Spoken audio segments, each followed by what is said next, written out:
Hello friends, good morning everybody.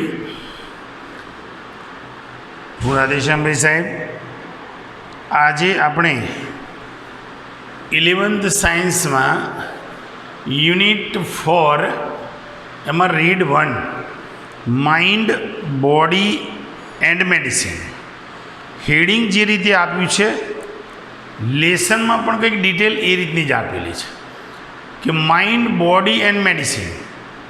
તો આપણું મન જે છે, આપણું શરીર જે છે અને દવા જે છે એ આયુર્વેદિક હોય કે પછી એલોપેથિક હોય, એ બધાને એક સરખો રિલેશન આમાં બતાવ્યો છે. અહીંયા જે ડિટેલ આપેલી છે એ ખરેખર 100% સાચી વાત છે અને એ આપણે સ્વીકારવી જ પડે કે આપણું જે શરીર જે છે અને મન એ બંનેને એ બહુ ખૂબ નજીકના સંબંધ છે. મોટાભાગની બીમારી સાયકોલોજીકલ સૌથી વધારે જોવા મળે અને એમાં જે શારીરિક ફિઝિકલ જે પ્રોબ્લેમ જે છે એની પાછળ પણ એક સાયકોલોજીકલ ઇફેક્ટ જોવા મળે છે. આમ તો બંનેને સીધો સંબંધ છે. હવે એનું જે પૂરું એક્ઝામ્પલ સાથે આપણને બુકની અંદર સમજાવ્યું છે તો આપણે એના સહારે જઈએ જેથી આપણને ખબર પડે. મને કંઈક વિશેષ કહેવાનું થશે હું તમને કહી દઈશ. તો unit 4 read 1 mind, body and medicine, page number 37. અને એમાં આપણે જોઈએ તો લખ્યું કે if we look a different people in the world around us, કે જો આપણે આપણી આસપાસની દુનિયા જે છે એમાં અલગ અલગ જો પ્રકારના માણસોને જો આપણે જોતા હોઈએ તો વી ઓબ્ઝર્વ, તો આપણે એટલું તો નિરીક્ષણ કરી શકીએ કે કે we all of us are not all alike, આપણા બધા એક સરખા નથી. દુનિયા મોટી છે, એની અંદર માણસો ઘણા બધા પ્રકારના રહે છે, પણ બધા એક સરખા નથી, એક પ્રકારના મેન્ટાલિટીવાળા માણસો છે નહીં. Each one of us is different in many ways, આપણામાંનો પ્રત્યેક વ્યક્તિ જે છે એ અલગ અલગ રીતે બિલકુલ જુદો જોવા મળે છે, એક સરખા બધા જોવા મળતા નથી. અને બોથ ફિઝિકલી એન્ડ મેન્ટલી, શારીરિક અને માનસિક બધા એક સરખા જોવા મળતા નથી. We ought to understand our own nature, આપણે સમજી શકીએ છીએ અથવા we ought to understand our own nature and the nature of others for our own happiness and well being in life. સારું, તો કે we ought to understand our own nature, આપણે આપણો પ્રકૃતિ જે છે, આપણો સ્વભાવ જે છે એને સમજવાનો પ્રયત્ન કરવો જોઈએ. And the nature of others, અને બીજાનો જે સ્વભાવ છે એને પણ સમજવો જોઈએ. For our own happiness and well being in life, જીવનમાં ખુશ રહેવા માટે અને સારા જીવ તરીકે જીવવા માટે આપણે આપણો સ્વભાવનો બી જાણવો જોઈએ અને બીજાની પ્રકૃતિ એનો સ્વભાવ પણ ઓળખવાનો પ્રયત્ન કરવો જોઈએ. ધ શેપ્સ એન્ડ સાઇઝ, કે આકાર જુઓ, એનું કદ જુઓ, ટેમ્પરામેન્ટ્સ એની માનસિક ગતિવિધિ જુઓ, એન્ડ કેરેક્ટર્સ ઓફ પીપલ, અને લોકોની લાક્ષણિકતાઓ જુઓ. એ હેવ લોટ ઓફ વેરિએશન, એમાં ઘણું બધું વેરિએશન, તફાવત, ડિફરન્સ જોવા મળે છે. Date must effect hour health and happiness, અને એ આપણી તંદુરસ્તી, આપણી ખુશી ઉપર એની અસર થાય છે. તો બેટા આમાં દુનિયામાં જે બી માણસો છે બધા એક પ્રકારના નથી, બધાના થિંકિંગ એક પ્રકારના નથી. દેખામાં માણસ છે, દેખામાં બી બધાના ડિફરન્ટ અલગ અલગ જોવા મળે છે, બરાબર છે. એમના વર્તનમાં, એમની મેન્ટાલિટીમાં પણ આસમાન જમીનનો ફેર જોવા મળે છે, બરાબર. અને એની અસર જ આપણા પ્રકૃતિ પર, આપણા સ્વભાવ પર, આપણા વર્તન ઉપર અને આપણી હેલ્થ અને હેપીનેસ ઉપર એની અસર પડે છે. એકોર્ડિંગ ટુ આયુર્વેદના મત અનુસાર physical diseases occur mainly owing to external factors like wrong diet or exposure of pathogens. સાચી વાત છે. આયુર્વેદના મત પ્રમાણે ફિઝિકલ ડિસીઝ અકર, શારીરિક રોગ થાય છે મેઇનલી ખાસ કરીને ઓઈંગ ટુ એક્સટર્નલ ફેક્ટર્સ, બાહ્ય પરિબળોને લઈને થાય છે. લાઈક રોંગ ડાઇટ, આપણે કંઈક ખરાબ ખાવાનું ખાઈ ગયા હોઈએ, ઓર એક્સપોઝર ઓફ પેથોજન, પેથોજન મતલબ બેક્ટેરિયા, અને બેક્ટેરિયાનો વધારો, આને લઈને આપણને એક શારીરિક બીમારી આવે છે, આયુર્વેદનું એવું કહેવું છે. અને વાત ખોટી બી નથી, ખરાબ ખાવાથી, ખરાબ પીવાથી આપણા શરીર પર અસર આવે, સીધી વસ્તુ છે.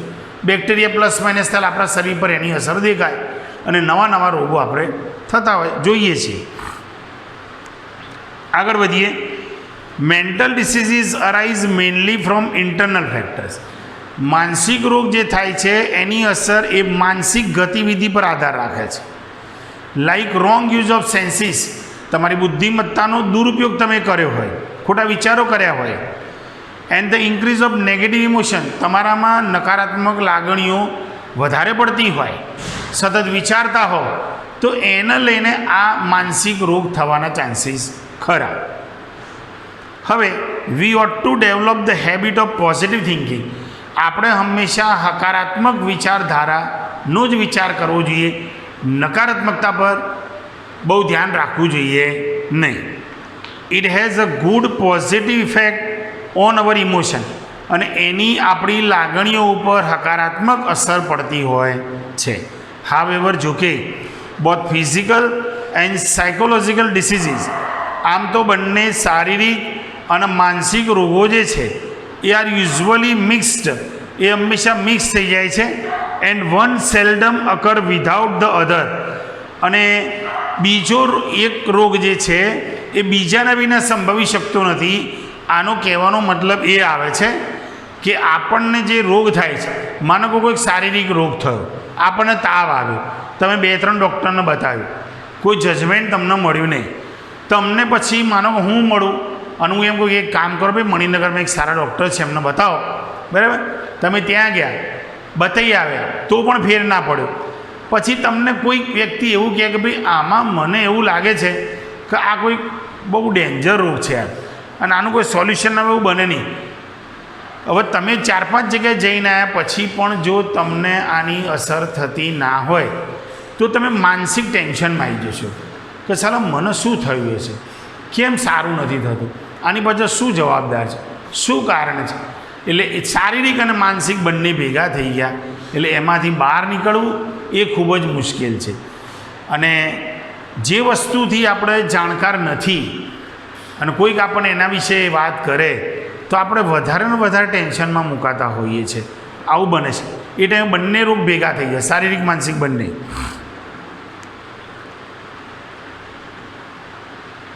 સમ ડિસીઝીસ લાઇક એક્યુટ ઇન્ફેક્શન, અમુક રોગો જેવા કે તમને કોઈ પણ પ્રકારનું ઇન્ફેક્શન થાય, have mostly entirely physical cause, અને એની પાછળનું કારણ એક શારીરિક કારણ છે. તમને ચામડી પર ખણ આવે છે તેની પાછળનું કારણ એ તમારું શારીરિક કારણ છે, કોઈ મેન્ટલ ડિસીઝ છે નહીં. And can be treated purely on a physical level, અને તમે એ જો રોગ છે એને તમે શારીરિક તબક્કે તમે એનો ઈલાજ કરી શકો છો, ડૉક્ટરને મળી શકો છો, મેડિસિન લઈ શકો છો, મટી જશે, બરાબર. હાવેવર જો કે most diseases have psychological cause, મોટાભાગના રોગો પાછળ માનસિક કારણ જવાબદાર છે. એન્ડ ઓલ લાસ્ટિંગ ડિસીઝ, અને મોટાભાગના લાસ્ટિંગ એટલે લાંબો સમય ચાલવાવાળા રોગ જે છે એ હેવ સાયકોલોજીકલ ઇફેક્ટ, એના પર માનસિક અસર વધારે પડે છે. માની લો કે હાર્ટ ડિસીઝ, પછી ડાયાબિટીસ, કેન્સર, આ એવા લોકો છે કે એવા રોગ છે કે જે લોંગ લાસ્ટ છે, લાંબા સમય સુધી ચાલે, નક્કી નહીં મરો ત્યારે એનું પૂરું થાય, એ સિવાય થાય નહીં.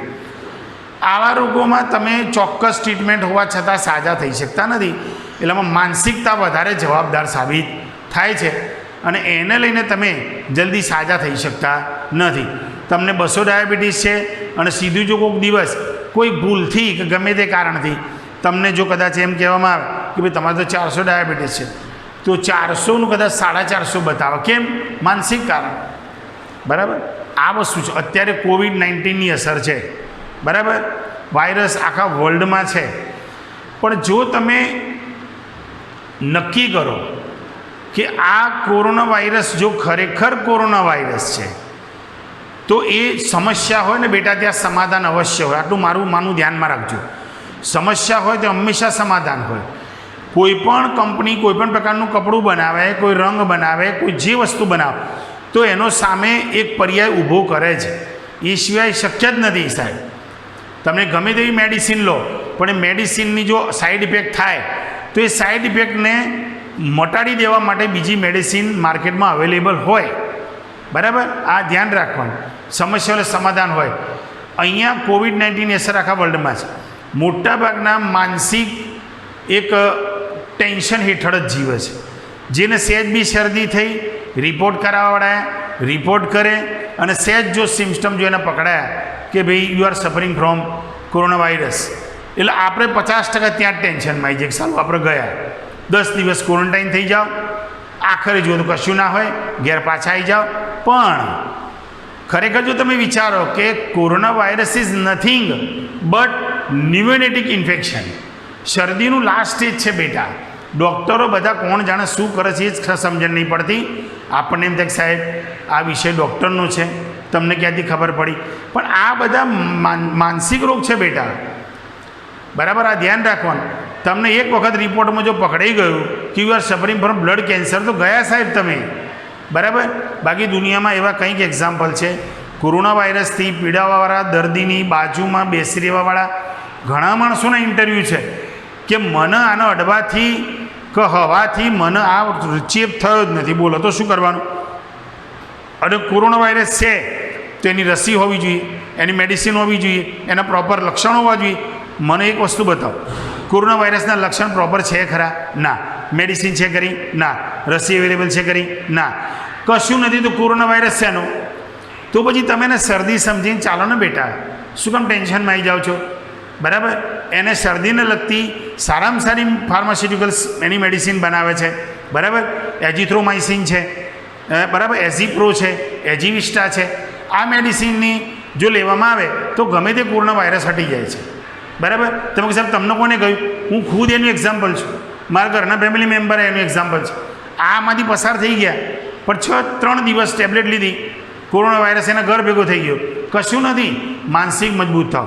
મોટાભાગના કહે કે ભાઈ મને તો એ સમજણ નહીં પડતી કે what is immunity, what is the real meaning of immunity. બરાબર, તો nobody knows the proper meaning of immunity. Immunity does not come from what to eat, how to eat, where to eat, when to it.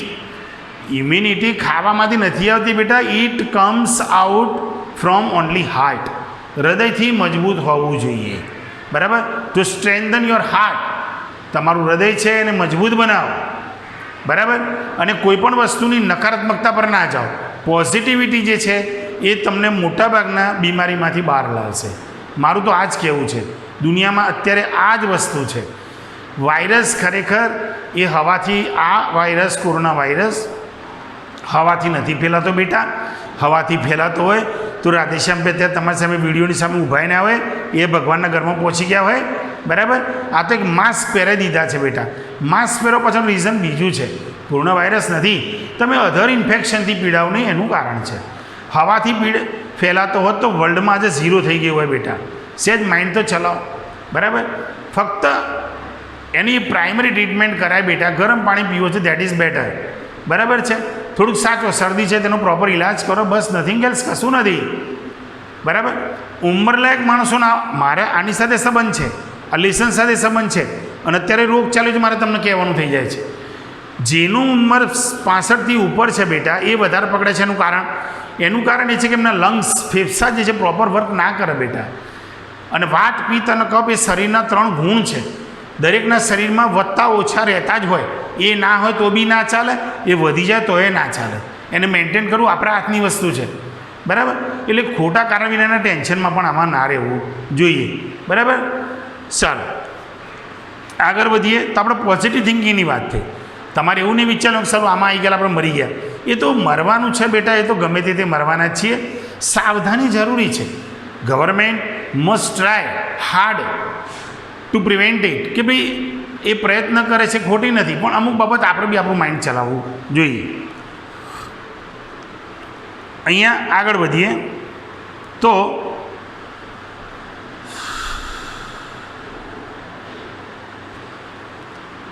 However જો કે most disease have psychological cause. મોટાભાગના રોગ જે છે એને માનસિક કારણ જવાબદાર છે. And can be treated purely on a physical level. અને શારીરિક તબક્કે એને તમે સાજા ઇલાજ કરી શકો છો. હાવેવર જો કે most diseases have psychological cause, અને મોટાભાગના રોગોની પાછળ માનસિક કારણ જવાબદાર છે. એન્ડ ઓલ લાસ્ટિંગ ડિસીઝ, આપણે ત્યાં અટક્યા હતા, તમામ પ્રકારના લાંબો સમય ચાલે એવા રોગ જે છે એ હેવ સાયકોલોજીકલ ઇફેક્ટ. એના પર માનસિક કારણ કે અસર જોવા વધારે મળે છે. A physical disease disturb the emotion. શારીરિક રોગ જે છે એ તમારી લાગણીઓને હેરાન પરેશાન કરે છે. એન્ડ વીકન ધ સેન્સ, તમારી બુદ્ધિને એ નબળી પાડી દે છે. અને વિચ મે રિઝલ્ટ, અને એ પરિણામ સ્વરૂપ ઇન્ટુ ફિઝિકલ ટ્રબલ્સ, અને એને લઈને તમને શારીરિક મુશ્કેલી આવે છે. દે લીડ ટુ ડાયટરી પ્રોબ્લેમ્સ, અને એને લઈને એક પાચનની સમસ્યાઓ ઊભી થાય છે. સ્ટ્રેઇન, માનસિક ટેન્શન, હાર્ટ, હૃદય, નર્વ્સ, ચેતાતંત્ર, and weaken the physical body, અને આમ તમારું શરીર જે છે એ નબળું પડી જાય છે. In the modern developed world, આ સુધરેલી આધુનિક દુનિયાની અંદર અવર પ્રોબ્લેમ્સ આર મેઇનલી સાયકોલોજીકલ. આપણી તમામ સમસ્યાઓ માનસિક છે. વી હેવ સફિશિયન્ટ ફૂડ, આપણી પાસે પૂરતું ખાવાનું છે. ક્લોથિંગ, કપડાં છે. એન્ડ શેલ્ટર, અને આશરો છે. મતલબ રોટી, કપડાં અને મકાન આપણી પાસે છે. અને વિચ પ્રિવેન્ટ અસ ફ્રોમ, અને આ સગવડ આપણને બચાવે છે. ગેટિંગ મોસ્ટ ફિઝિકલ ડિસીઝ, શારીરિક રોગ થતાં આટલી સગવડ આપણને બચાવે છે. Though most of us our no major physical problem, આપણામાંના મોટા ભાગને જો શારીરિક તકલીફ ન હોવા છતાં પણ we still suffer from psychological unrest, આપણામાંના મોટા ભાગનાને શારીરિક તકલીફ ન હોવા છતાં પણ આપણે માનસિક ટેન્શન હેઠળ જીવતા હોઈએ છીએ. This unrest may manifest as feeling of loneliness, અને આ તકલીફ સર્જાય છે એકલવાયાપણાને લઈને, નોટ બિંગ લવડ, આપણને ઘરમાં કોઈ ચાહતું ના હોય એને લઈને, ઓર એપ્રિસિએટેડ, આપણને કોઈ માનતું ના હોય એને લઈને, એંગર, ગુસ્સાને લઈને, સ્ટ્રેસ, માનસિક ટેન્શનને લઈને, ઓર એન્ઝાયટી, અને એક ચિંતા, એને લઈને આપણને આ તકલીફમાં મુકાઈએ છીએ. It can lead to the weakening of our physical energy, અને એ આપણી શારીરિક ક્ષમતા, જે તાકાત છે એને નબળી પાડી દે છે. And prevent us from doing what we really want to do, અને આપણે ખરેખર જે કામ કરવા માગીએ છીએ એ કામથી આપણે અટકી જઈએ છીએ, કરી શકતા નથી.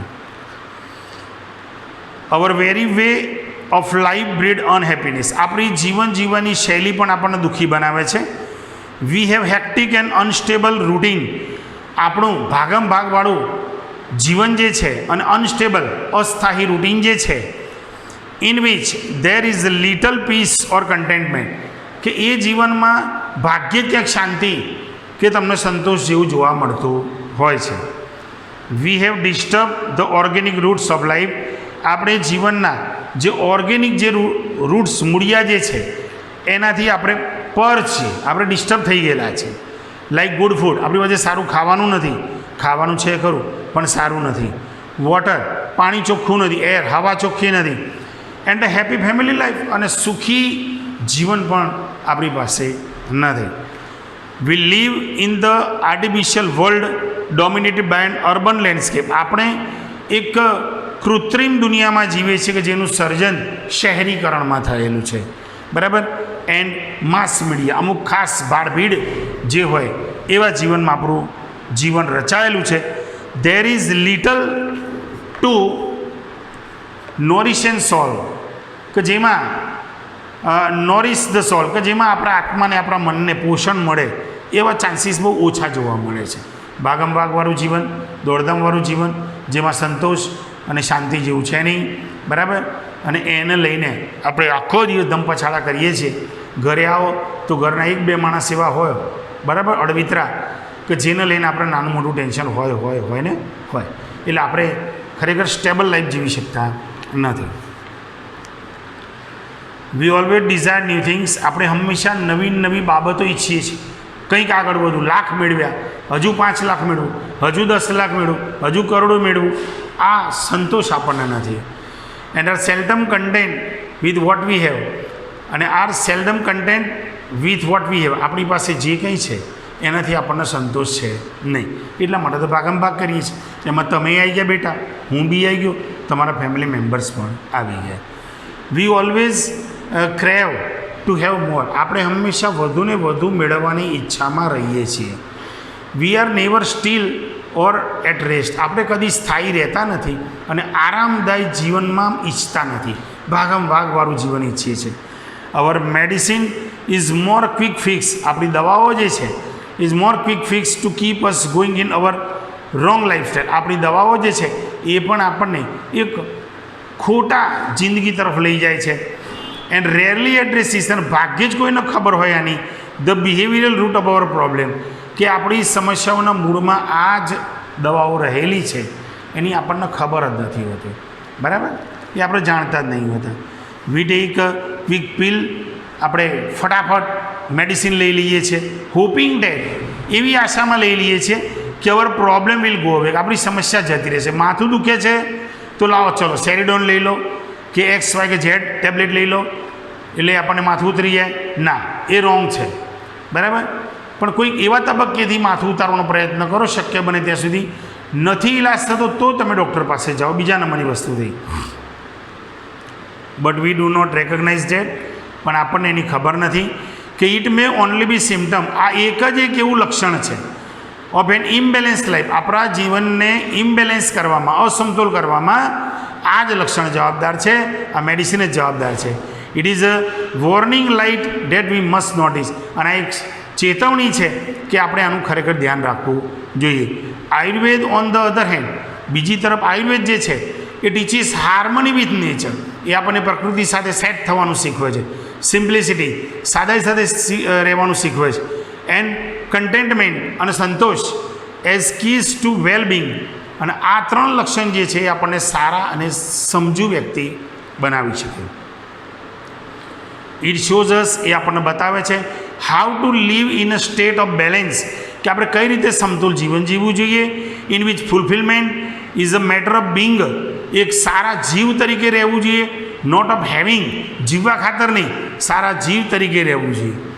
અને it કનેક્ટ્સ us with the source of creativity, અને એ આપણને જોડી રાખે છે રચનાત્મક પ્રવૃત્તિઓથી, એન્ડ હેપીનેસ, અને ખુશીઓથી જોડી રાખે છે.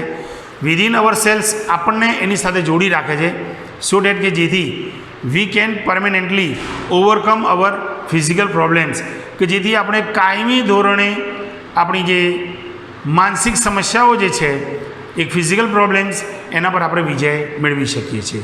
આયુર્વેદ પ્રોવાઇડ્સ અ રિયલ સોલ્યુશન, આયુર્વેદ જે છે આપણને એક સાચો ઉકેલ પૂરો પાડે છે